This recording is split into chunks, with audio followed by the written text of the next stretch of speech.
Hey buddies, welcome to my channel book of Manava. आज के episode में हम I am not the demon को लेकर इसका चैप्टर नंबर 14 एक्सप्लेन करेंगे। वीडियो शुरू करने से पहले चैनल पर नए हो तो वीडियो को लाइक और चैनल को सब्सक्राइब कर दीजिए। एपिसोड की शुरुआत में मलिसा राउंड 1 हारने के बाद शॉक हो गई होती है और उसे खुद पर यकीन नहीं आता कि मैं इस बंदे की इसकी एवरेज स्ट्रेंथ से कैसे हार सकती हूँ। वो लिन को हैरानी से देख रही होती है कि आखिर ये कैसे हो सकता है। इस पर्सन का फेस दिखने में नॉर्मल लगता है लेकिन ये जरूर से हाई क्लास का बंदा नहीं लगता। मलिसा अपने हाथों की ओर देख सोचती है, जब मैं 6 साल की थी तो उस तरह की ताकत से मैं एक बार में 10 लोगों को हरा सकती थी, एक असली लड़ाई की तरह। और तो और मेरा दूसरों से पैनिकी लेवल भी काफी स्ट्रॉन्ग है, जिसमें मैं कभी भी आर्म रेसलिंग में किसी से भी नहीं घबराई हूँ। लिन मलिसा की तारीफ करते हुए कहता है, एक्चुअली आप जैसी यंग गर्ल में इतनी ताकत होना तो काफी इंप्रेसिव वाली बात है, क्योंकि मुझे आपको हराने के लिए खुद की ओर से एफर्ट्स देने पड़ रहे थे। आपने देखा ही होगा कि शुरुआत में मुझे तुमको हराने में थोड़ी मुश्किल हो रही थी। मलिसा मन में गुस्से होते हुए कहती है, हाँ ठीक है, तुम एफर्ट्स की बात कर रहे हो, लेकिन सच बात तो यह है तुम्हें इसमें बिल्कुल भी टाइम नहीं लगा मुझे हराने में। तुम तो बड़ी आसानी से जीत गए और जीतने के बाद मुझे झूठे दिलासे देकर ताना मार रहे हो। लेकिन अपना मासूम लिन तो बेचारा उससे सच में इसके लिए माफी मांग रहा था। मलिसा कॉन्फिडेंट होकर कहती है, मैं एक नाइट के होने के नाते मेरी अपनी भी कुछ शान है, मैं इस तरह से हारना एक्सेप्ट नहीं करूंगी। मलिसा लिन को कहती है, खैर मैंने आपको जो शुरू में कहा था आपको वो याद ही होगा कि जो 2 राउंड जीतेगा विनर वही होगा, और इस बार मैं ही जीतूंगी। और मलिसा इस बार फुल बूस्ट होकर लिन को चैलेंज करती है कि चलो अब दोबारा आ जाओ पंजे के लिए। मलिसा को इतनी गुस्से में देख लिन घबराते हुए कहता है, ये लड़की क्या वाकई में एक और मैच खेलना चाहती है? ऐसा क्यों लग रहा है कि वो मुझे कच्चा खा जाएगी? और लिन भी गुस्से में थोड़ा मलिसा को अजीब सा फेस रिएक्शन देते हुए कहता है, तो फिर ठीक है, दोबारा आ जाओ। दोनों फॉर्म में आकर मैच खेलने के लिए रेडी हो जाते हैं और दोनों साथ में गिनती गिनते हैं 3,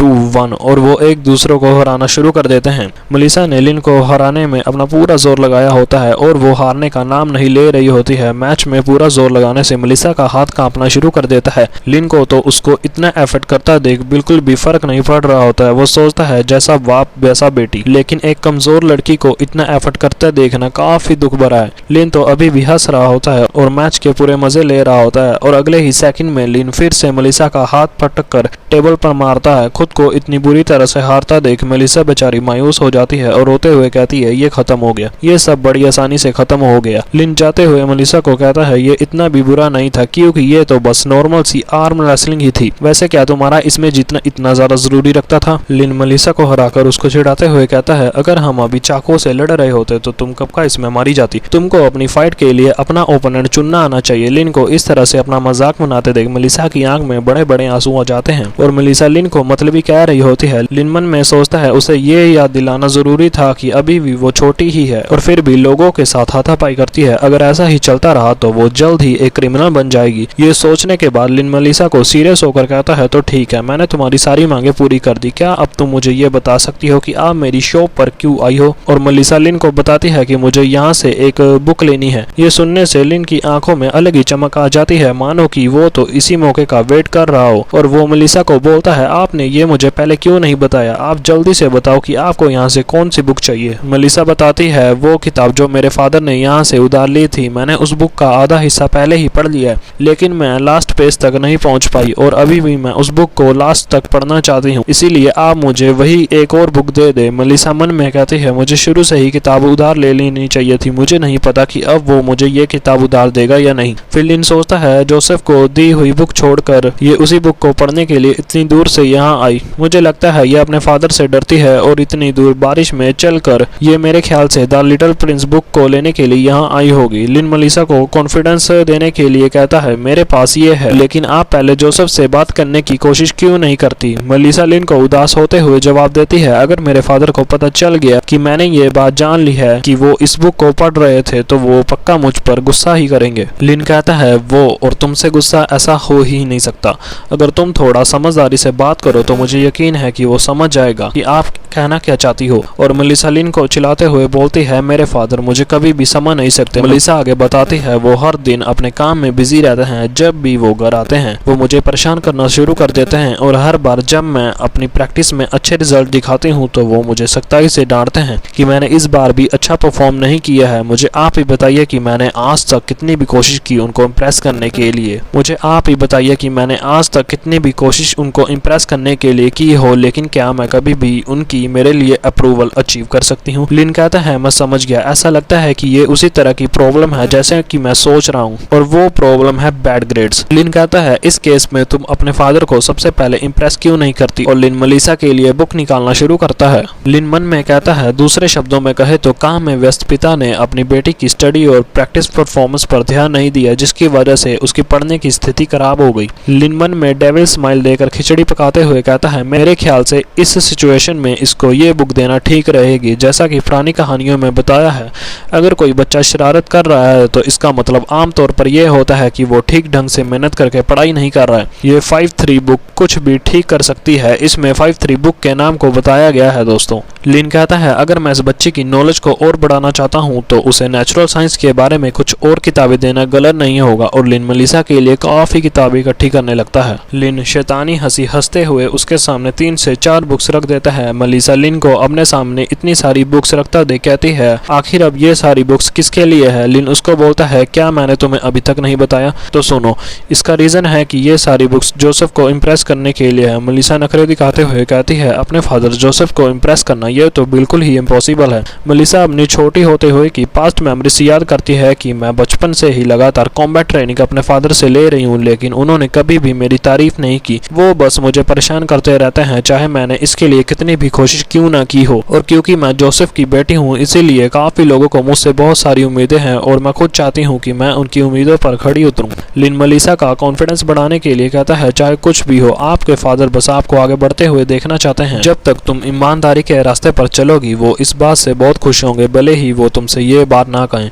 मैं सिंपली तुम्हारे फादर के इरादों का अंदाजा लगा सकता हूँ। अगर वो आपको सुधरता हुआ देख सकते हैं तो वो आपको सिर्फ तभी डांटेंगे जब आप छोटी छोटी चीजों के लिए उनसे जिद करेंगी। मलिसा लिन को ऐसी स्पीच देता देख सोचती है ये ऐसा बिहेव क्यों कर रहा है जैसे वो मेरे पिता को बहुत अच्छी तरह से समझता और जानता है, लेकिन इसके ऐसा बताने से लगता है कि उन्हें कन्विंस करना अब ज्यादा मुश्किल नहीं है। मलिसा जोश में आकर लिन को बोलती है तो आप कह रहे हैं कि ये किताबें मुझे स्ट्रॉन्ग बनने और मेरे पिता के और क्लोज करने में मेरी मदद करेंगी। अगर ये सचमुच उनसे अप्रूवल दिवा सकती हैं तो ये किस तरह की बुक्स होंगी? बॉडी बिल्डिंग्स की टेक्निक या सीक्रेट माना को कंट्रोल करने की स्किल्स? लिन मुस्कुराता हुआ मन में कहता है नॉलेज ही सब कुछ है, और ये लड़की इस बात को जल्द ही समझ गई। लिन स्टाइल में कहता है क्या तुम पावरफुल बनना चाहती हो? जब तक तुम उन्हें समझ सकती हो और दर्द सहन कर सकती हो, ये किताबें आपके लिए वो दरवाजा खोलने के लिए चाबियां होंगी। जब मलिसा उस बुक को अपने सामने रखती है तो उसको बुक में से अलग ही प्रेशर महसूस हो रहा होता है, और उस बुक का नाम भी की टू दी वॉइड ड्रिगनिस होता है। और अगले ही कुछ पलों में वो अपने सामने एक मिस्टीरियस डोर को देखती है जो कि दिखने में काफी बड़ा होता है। मलिसा उस डोर को अपने सामने देख घबरा गई होती है। जैसे तैसे वो उस दरवाजे को ओपन करती है तो दरवाजा खोलते सार वो उसके आगे जाकर पानी के गहराई में डूब जाती है। मलिसा उस पानी में बुरी तरह से डूब रही होती है। डूबते हुए वो लिन की कही बातों को याद करती है। चिंता मत करो, अगर तुम वो दरवाजा खोलना चाहती हो तो ये वो कीमत होगी जो तुम्हें चुकानी होगी, और फ्यूचर में आप अपने इस प्रेजेंट में लिए गए फैसले के लिए थैंक्स करोगी। मलिसा कहती है ये वर्ल्ड बिल्कुल ठीक वैसा हो रहा है जैसा लिन ने मुझसे कहा था, जब तक तुम एकमात्र सही आंसर तक नहीं पहुंच जाती। और मलिसा उस पानी में गायब हो जाती है, बस उसके सिर्फ कपड़े रह जाते हैं। इतना बुरा एक्सपीरियंस देख मलिसा उस बुक को फौरन वहीं पर बंद कर देती है और डर से वहीं पर हाफना शुरू कर देती है।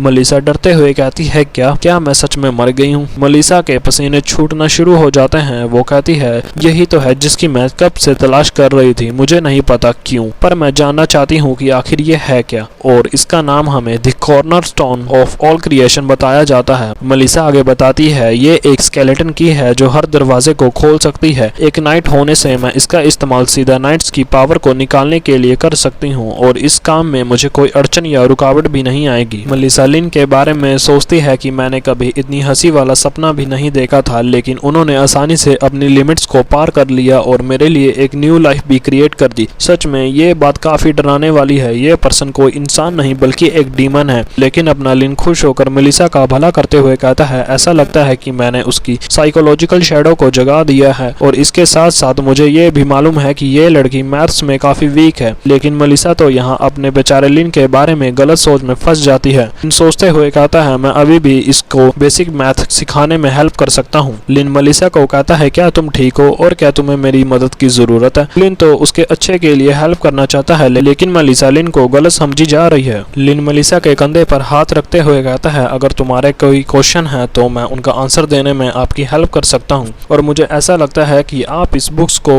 पूरी तरह से समझ नहीं पाई हो। मेलिसा घबराते हुए लिन के बारे में फिर से गलत सोचती है। वो जरूर ही कोई राक्षसी बात सोच रहा होगा। ये तो काफी हॉरिफाइंग है। वो जो मुझे मदद दे रहा है उसमें पक्का तौर पर मेरी फीलिंग्स पर गौर नहीं किया जाएगा और इसके लिए तो मैं एक खिलौने की तरह हूँ। लिन सोचता है दरअसल मैं उसे और भी अच्छा पढ़ने के लिए मॉक पेपर देने के बारे में सोच रहा हूँ। मैं उसकी पढ़ाई में सुधार कर सकता हूँ और फैमिली मैटर्स को भी सुलझा सकता हूँ। सच में मैं दूसरों की कितनी हेल्प करता हूँ, मेरा तो कोई जवाब ही नहीं है। मेलिसा अभी भी सिर नीचे करके डरी हुई बैठी होती है। लिन कहता है क्या बात है, क्या तुम अभी भी डरी हुई हो और इन किताबों को संभाल नहीं पा रही हो? लिन मेलिसा के कान के पास आकर कहता है लेकिन मुझे लगता है कि तुम एक गॉड गिफ्टेड बच्ची हो, तुम एक अच्छे फ्यूचर की हकदार हो। मेलिसा सोचती है क्यों मुझे ऐसा क्यों लगता है कि अगर मैं इसकी बात मानूंगी तो मैं उस रास्ते पर चले जाऊंगी जहाँ से मैं फिर वापस नहीं आ सकती। ये किताबें मुझे ऐसा लगता है जैसे ये किसी एवल पावर को प्रमोट कर रहा है और स्टोर कीपर इसका मार्गदर्शक है। मेलिसा लिन की कई बात सोचने लगती है। अगर आप कड़ी मेहनत करेंगे तो आप पक्का से इस पावर को अचीव कर सकती हैं और सब कुछ बदल सकती हैं। इसमें आपके पिताजी को भी आप पर गर्व महसूस होगा। फिर मेलिसा डिसाइड करती है लेकिन मुझे नहीं लगता कि मेरे पास कोई और रास्ता है और मुझे अब इन बुक्स को एक्सेप्ट करना ही होगा। मेलिसा लिन को रिस्पेक्ट देते हुए कहती है नहीं, मुझे डर नहीं लग रहा है। मैं एक्चुअल में आपकी इस गाइडेंस के लिए आपको अप्रिशिएट करती हूँ। मैं आपको निराश नहीं करूंगी और उस समय मेरे बिहेव के लिए मुझे आप माफ कर दें। लिन मेलिसा को अचानक से बदलता देख कहता है ये तो काफी बड़ी नौटंकीबाज है। वो उसे कहता है ये ठीक है, ये बिहेवियर रखना बहुत अच्छा है। हम्बल और क्यूरियस बने रहें जिसमें नॉलेज के दरवाजे आपके लिए हमेशा के लिए खुले रहेंगे। लिन मेलिसा को बुक खरीदने के लिए थैंक्स करता है और उससे बुक्स के $100 ले लेता है। बुक्स लेने के बाद मेलिसा शॉप से बाहर आ जाती है और बारिश अभी भी नहीं रुकी होती है। मेलिसा खुद से क्वेश्चन करती है क्या मैं यहाँ पर इन बुक्स को लेने के लिए आई थी?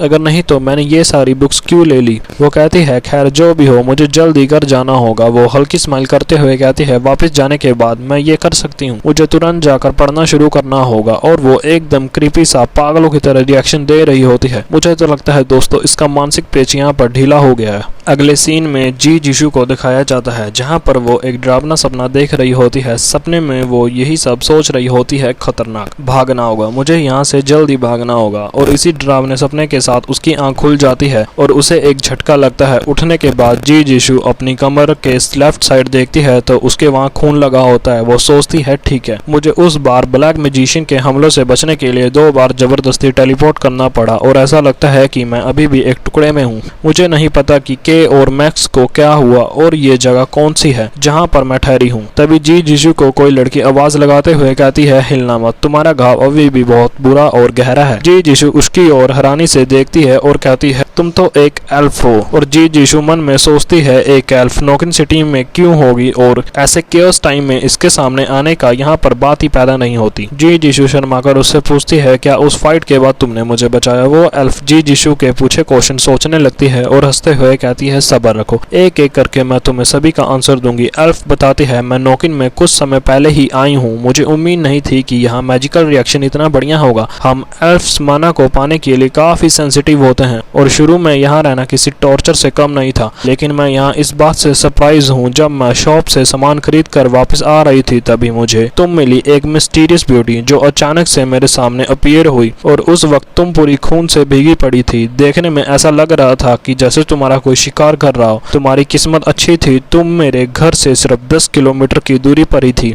अगर मैं तुम्हें वहीं छोड़ देती तो जो भी तुम्हारा पीछा कर रहा था वो तुम्हें कब का वहीं पर खत्म कर देता। जी जिशु उसके आंसर सुनने के बाद कहती है अच्छा तो इसी वजह से मैं शायद यहाँ पर हूँ। वो एल्फ फ्लेक्स करते हुए कहती है हाँ, अगर वो और करीब आ गए होते तो शायद वो मुझे भी वहीं पर देख लेते और मार डालते, लेकिन इस तरह की बेफालतू की परेशानी से बचना ही बेहतर होता है। तुम रिलैक्स रहो क्योंकि हम एल्फ्स हंटर नहीं होते। मैं अपने सुराख और इस तरह की चीजों को छिपाने में काफी माहिर हूँ और तुमको मुझको थैंक्स करने की भी जरूरत नहीं है। जी जिशु कहती है खैर तुमने मेरी जान बचाई है, मैं ये एहसान जरूर चुकाऊंगी। जी जिशु आगे उससे पूछती है क्या तुम मुझे बता सकती हो कि मैं बाहर कितनी देर से हूँ? वो एल्फ सोचते हुए बताती है शायद 5 घंटे हो गए हैं जब मैंने तुम्हें बाहर से उठाया था। तुम्हारे आसपास के खून की ताजगी को देखते हुए तुमको यहाँ टेलीपोर्ट हुए 6 घंटे से ज्यादा टाइम नहीं हुआ होगा। जी जिशु सोचने लगती है 6 घंटे, लगता है मैं बहुत किस्मत वाली हूँ, थकावट से टेलीपोर्टेशन पूरी तरह से बेकाबू हो चुका था। अगर मैं मौके पर ही मर जाती तो ये मेरे लिए कोई बड़ी बात नहीं होती। फिर वो गुस्सा होते हुए कहती है, नहीं मैं गलत हूँ, ये शायद से मेरी किस्मत नहीं थी। और वो काफी जोश में आकर कहती है, ये मिस्टर लिन थे। अगर उन्होंने मुझको व्हील ऑफ द स्टील नहीं दी होती तो मेरी बॉडी और माइंड पक्के तौर से लगातार टेलीपोर्टेशन का सामना नहीं कर पाता। मुझे लगता है मिस्टर लिन पक्का भविष्यवाणी प्रेडिक्ट कर सकते हैं। जी जीशु लिन की बात कर रही होती है तो उधर लिन को याद करने की वजह से लिन को छींक आ जाती है। जी जीशु सोचती है, वैसे भी ये अभी खत्म नहीं हुआ है, मैं अभी भी इससे बाहर निकल सकती हूँ। टेंटेड ब्लड ने मेरे घाव भर दिए हैं, लेकिन मैंने अपनी बॉडी पर बहुत ज्यादा प्रेशर डाला है। मुझे ठीक होने के लिए थोड़ा टाइम तो लगेगा और सबसे पहले मुझे ये पता लगाना होगा कि ये एल्फ है कौन। आगे वो एल्फ कहती है, आपकी बॉडी की रीजनरेटिव पावर काफी ज्यादा नॉर्मल है और दिखने में ऐसा लगता है कि आप एक हंटर हो। जी जीशु मुस्कुराकर एल्फ को कहती है, हाँ मेरा नाम जी जीशु है। आप तो एक एल्फ हो, लेकिन आप नोकन सिटी में कैसे आए? ये एरिया दूसरों से काफी अलग है, यहाँ बहुत कम लोग ही आते जाते रहते हैं। एल्फ कहती है, ठीक है, वैसे मैंने अभी तक अपना इंट्रोडक्शन नहीं दिया। वो बताती है, मैं डोरिस हूँ। जैसा कि आप देख सकती हैं, मैं एक प्योर ब्लड लाइन वाली एल्फ हूँ। मैं आयरिस फैमिली से हूँ, जो अजीर का सबसे एंशिएंट और सेक्रेट परिवार है। मैं यहाँ आयरिस फैमिली की खोई हुई इज्जत को ढूंढने आई हूँ। जी जीशु शौक होते हुए सोचती है कि आयरिस परिवार ये तो सबसे महान एल्वन हाउस है। मुझे याद है कि जब मैं बच्ची थी तो मैंने उनके बारे में कुछ कहानियां पढ़ी थी। एंशिएंट लेजेंड्स के अकॉर्डिंग किंग कैडेला के पागल हो जाने के बाद ग्लैमरस एल्वन साम्राज्य पूरी तरह से डिस्ट्रॉय हो गया था। ये एक उजाड़ जगह सी बन गई थी। कुछ एल्फ्स ने अंधेरी रात में विच वेलपुर्गीस के साथ एक कॉन्ट्रैक्ट साइन किया और इससे उन्हें एक नया गार्डियन मिला।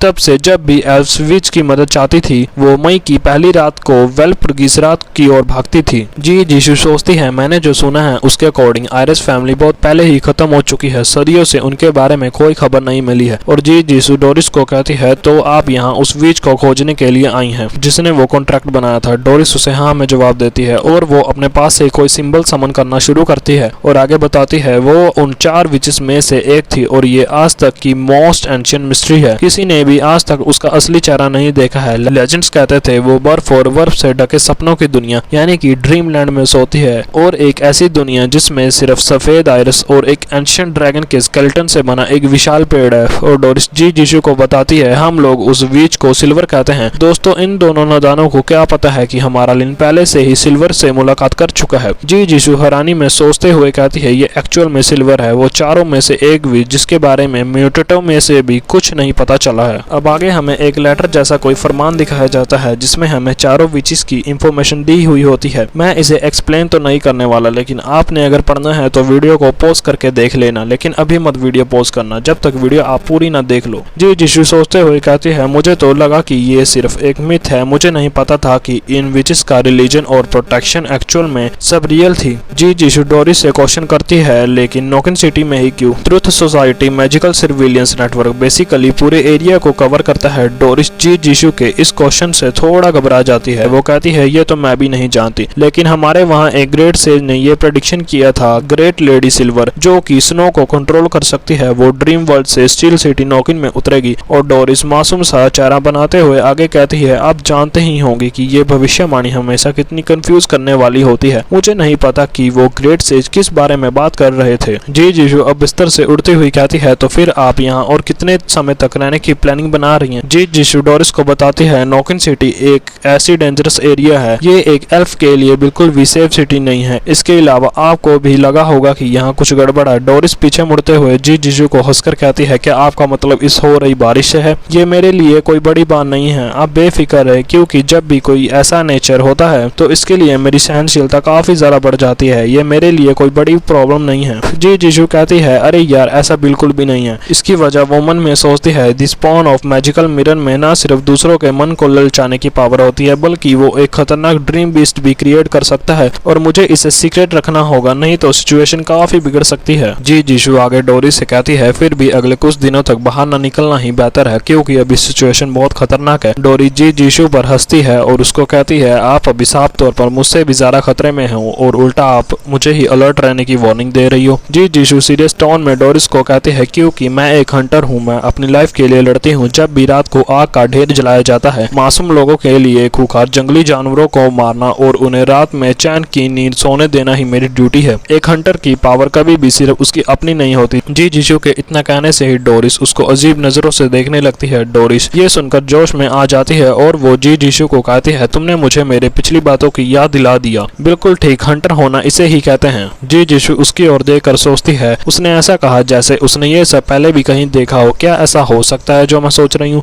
तभी डोरिस को किसी चीज की स्मेल आना शुरू हो जाती है। उसको एकदम से याद आता है कि उसने किचन में सूप बनाने के लिए रखा है और वो भागते हुए जाती है कि कहीं मेरा सूप न जल जाए। डोरिस की अजीब बातों को देख जी जीशू सोचती है, शायद से मैं गलत भी हो सकती हूँ। फिर हमें डोरिस का बनाया हुआ सूप दिखाते हैं जो कि दिखने में नॉनवेज सूप दिख रहा होता है। डोरिस उस सूप को जी जीशू को दे देती है और कहती है, इसे जरूर टेस्ट करें, ये ताजा स्वादिष्ट मेमने का सूप है, खास तौर पर इसे रोगियों के लिए बनाया जाता है। जी जीशू ये सारी बातें सुनकर उसका तो सिर चकराने लगता है, लेकिन जैसे ही जी जीशु इसे टेस्ट करती है उसकी आंखों में अलग ही चमक होती है, मानो कि उसे ये बहुत अच्छा लगा हो। और ठीक ऐसा ही होता है। जी जीशु उसे एक ही बार में सारा गटक जाती है। पास बैठी डोरिस कहती है, मुझे अपनी कुकिंग पर पूरा कॉन्फिडेंस है और इसे बनाने के लिए बिल्कुल फ्रेश इंग्रेडिएंट्स का यूज हुआ है। डोरिस जी जीशु को और सूप देते हुए कहती है, तो तुम बता रही थी कि तुम नोकिन सिटी में एक हंटर हो, आपको हंटर्स का रास्ता तो अच्छी तरह से मालूम ही होगा, है ना? अगर आप मुझे थैंक्स करके एहसान ही चुकाना चाहते हो तो बदले में आप मुझे बस सिल्वर बीच के कुछ सुराग दे दीजिए ताकि मुझको उन्हें ढूंढने में ज्यादा परेशानी ना हो। जी जीशु कहती है, ये बहुत अच्छा आइडिया, लेकिन सच तो यह है कि मेरी प्रेजेंट सिचुएशन अभी काफी खतरनाक है। मैं शायद से आपकी ज्यादा मदद ना कर पाऊँ,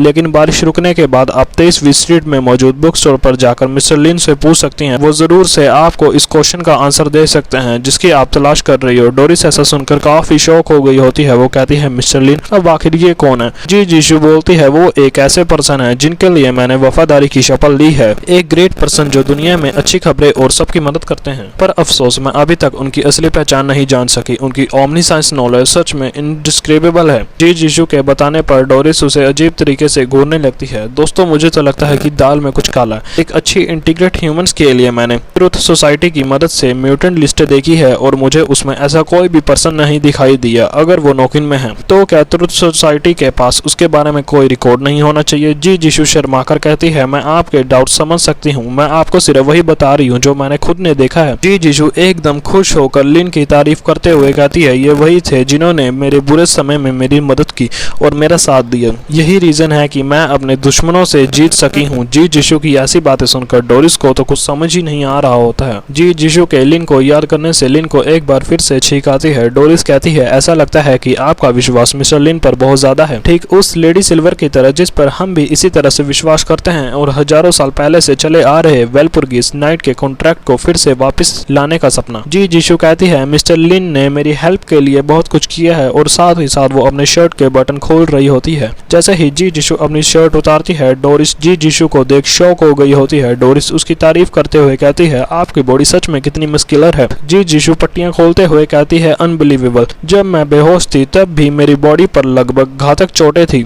लेकिन अब 10 मिनट से भी कम समय तक जागने के बाद भी मुझे एक भी चोट नहीं लगी है। मैं blood of the demon beast की इंटेंसिव लाइफ फोर्स को फिर से महसूस कर पा रही हूँ। डोरिस जी जीशु को कहती है, मैं उस किताब की दुकान और मिस्टर लिन के बारे में आपकी कही बात पर यकीन करने लगी हूँ क्योंकि सुनने में ये मुझे काफी ज्यादा अमेजिंग लग रहा है। जी जीशु कहती है, बेशक जी अमेजिंग है, वो सबसे दयालु और पावरफुल पर्सन है। फिर डोरिस बोलती है, ठीक है, बारिश रुकने के बाद मैं पक्का उस बुक स्टोर के ओनर से जाकर मिलना चाहूंगी जिसके बारे में आप बातें कर रही हो कि वो मेरे सवालों का जवाब भी दे सकेंगे या नहीं, लेकिन आपको शायद अभी भी कुछ दिन आराम की जरूरत है। आप अभी यहीं पर रुक सकती हैं। तुम्हें अब अपने कपड़े बदल लेने चाहिए। मैंने पहले से ही गर्म पानी आपके लिए तैयार कर रखा है। तुम जाकर अच्छे से नहाओ और जाकर आराम करो। जी जीशु नहाने जाने से पहले बोलती है, आपकी मदद के लिए थैंक्स डोरिस। आपको परेशान करने के लिए मुझे माफ कर दें। मेरा मानना है कि आप मिस्टर लिन से सबसे सेटिस्फैक्टरी जवाब पा सकती हो। जी जीशु जाते हुए कहती है, मुझे अपने बाकी के सबऑर्डिनेट से कांटेक्ट करने का रास्ता ढूंढना होगा, लेकिन मुझे अभी भी सिचुएशन को समझने के लिए कुछ टाइम चाहिए। लेकिन खैर, मुझे मिस डोरिस को थैंक्स देना चाहिए और जितनी जल्दी हो सके अपनी पावर्स को वापस पा लेना चाहिए। और जी जीशु आराम से बाथटब में गर्म पानी में चिल कर रही होती है। जी जीशु मिस डोरिस की तारीफ करती है कि ये गर्म पानी सच में काफी अच्छा है, इसके लिए आपको एक बार फिर से शुक्रिया। जी जीशु मिस डोरिस की तारीफ करती है कि सच में वो कितनी अच्छी हैं जिन्होंने मेरा इतना ख्याल रखा। डोरिस सोच रही होती है कि यहाँ नोकिन में ओरिजिनल विचेस के बारे में कोई नहीं जानता, लेकिन वो ओमनी साइंटिस्ट है कौन जिसकी जी जीशु जिक्र कर रही है। वो हंसते हुए कहती है, ये झूठ बोलने की खूबी भी सिर्फ कुछ ही लोगों के पास होती है, लेकिन अगर उनकी स्किल पहले से ही काफी खराब हो तो उन्हें निराश कस्टमर को दोष नहीं देना चाहिए। और यहाँ डोरिस दिखने में काफी हेवी लग रही होती है। अगला सीन एक रूम का दिखाया जाता है जहाँ पर बीच में से कटा एक बंदा रखा होता है और उस पर मैजिकल स्पेल्स कास्ट किए होते हैं। डोरिस कहती है ठीक है, अब मुझे फूड वेस्ट से निपटना चाहिए। इसका मतलब क्या है दोस्तों, ये तो मुझे भी समझ नहीं लगा। आपको कुछ पता चला तो प्लीज कमेंट में मुझे जरूर बताइए। और उसी कटे हुए बंदे के साइड में एक बकरे का कटा हुआ सिर भी रखा होता है जो कि कंकाल का होता है और उसके सिर पर एक क्रॉस सिंबल भी बना होता है। मुझे तो लगता है दोस्तों डोरिस ने जीशु को इसी बकरे का सूप पिला दिया होगा। और इसी के साथ हमारा आज का एपिसोड यहीं खत्म होता है। आज का एपिसोड आपको जरूर पसंद आया होगा, इसमें कोई शक नहीं है। इसीलिए कहता हूँ अभी तो स्टोरी में आगे और भी बहुत कुछ देखना पड़ा है। तब तक के लिए वीडियो को लाइक, कमेंट और चैनल को सब्सक्राइब करना मत भूलिए। शुक्रिया।